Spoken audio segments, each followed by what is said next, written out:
Hi and welcome to this week's Basketball Training 23 video. Today we're going to talk about scoring from the point guard position.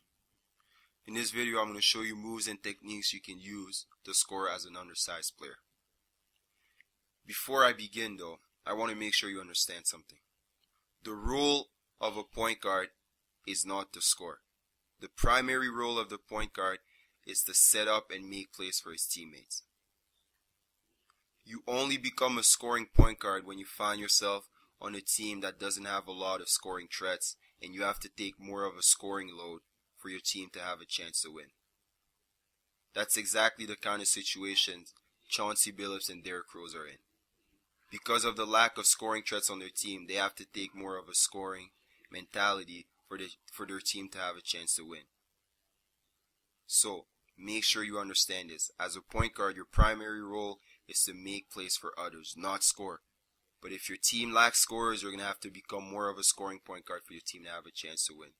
And in this video, I'm going to teach you the moves Chauncey Billups and Derrick use to score as undersized players. Let's get started with Chauncey Billups and the move he uses to score. Chauncey Billups scores most of his points using his jump shot. So in this section of the video, I'm going to teach you 3 moves he uses that you can start using today to score more points. The first move is the step back.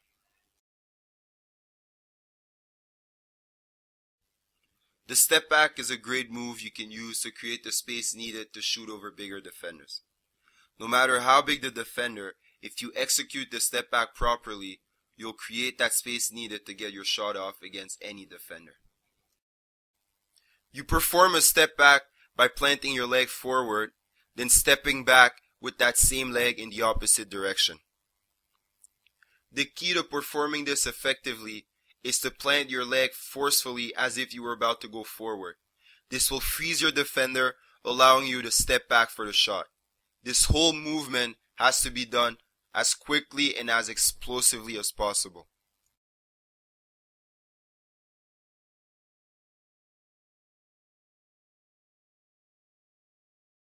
The second move we're going to look at is the mid-range pull-up jumper.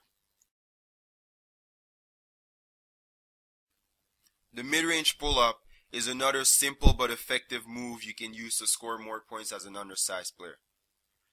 You see, most big men don't like playing on the perimeter. They don't like guarding on the perimeter.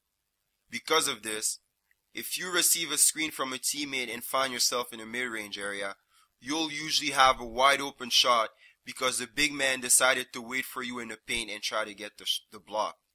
If he does decide to contest the shot, he'll usually be late and you'll have plenty of time to shoot. The key to this move is to make sure your defender doesn't catch up to you to contest the shot.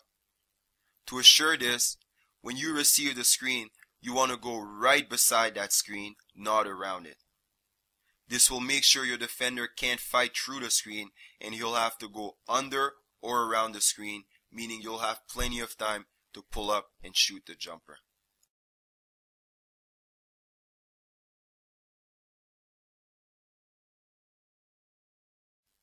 The last move by Chauncey Billups that I'm going to talk about is the fast break pull-up.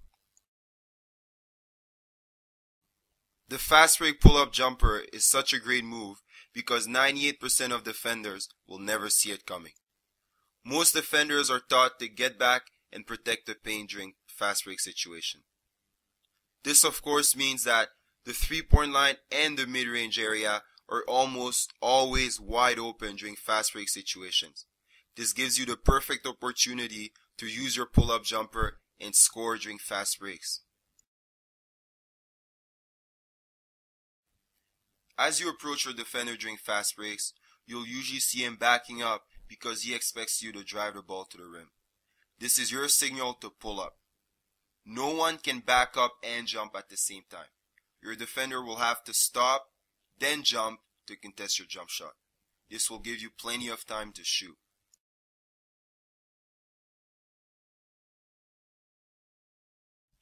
Now I'm going to talk about the moves Derrick uses to score his points. Unlike Chauncey Billups, Derrick relies on his slashing ability, not his jump shot, to score most of his points. Now, to be a great slasher, you first need moves to get by your defender, then you need moves to finish once you get to the rim. In this section of the video, I'm going to show you a great move you can use to get by your defender. Then I'm going to teach you a finishing move you can use to finish once you're in that paint area. Let's get started with the first move, the crossover.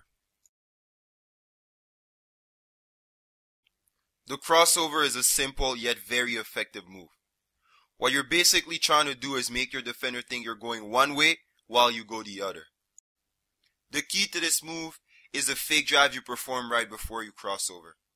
You want to exaggerate that fake and make it almost obvious you're going one way, then quickly change directions at the last minute and go the other way. This will leave your defender off balance, allowing you to drive by him and get to the rim. So again, if you really want to perform this move effectively, you want to exaggerate that fake drive and make it almost obvious you're going one way just to quickly change directions at the last second and go the other way.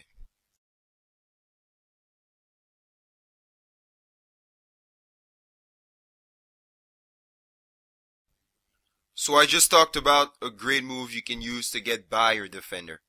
Now we're going to take a look at the floater, an excellent move you can use to finish once you get in the paint area. The floater, also known as the teardrop or the runner, is such a devastating move because it's almost impossible to block a floater without goaltending. So no matter your size, if you master the floater, you'll be able to finish over defenders of any size. There are two things you have to keep in mind to perform the floater effectively. One, you want to release the ball very quickly to avoid your defender blocking it while it's still in your hands or on its way up. And two, you want to shoot the floater with a high arc to get it over any shot blocker and get it to the rim. This is a fairly difficult move, and it's going to take you a lot of practice to master it. But if you plan on being a scorer as an undersized player, this is one move you need to have in your arsenal.